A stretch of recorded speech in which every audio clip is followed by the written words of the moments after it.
agaw buhay sa kalaban nitong putakte.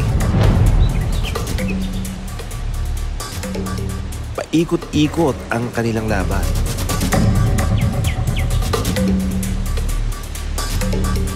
Kung sino ang matalo, tsak na pagkain ng panalo. Oh no! Sa pwesto ng laban, lamang ang putakte. Lalo na't nagawa nitong madaganan ang gagamba.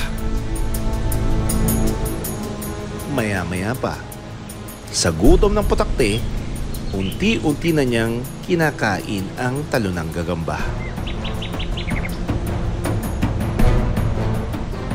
Pero tila may gustong makisalo sa kanya.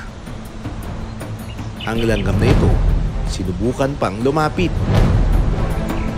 Ang putakte, binugaw ang langgam, habang itinatago nito sa kanyang likuran ang pagkain.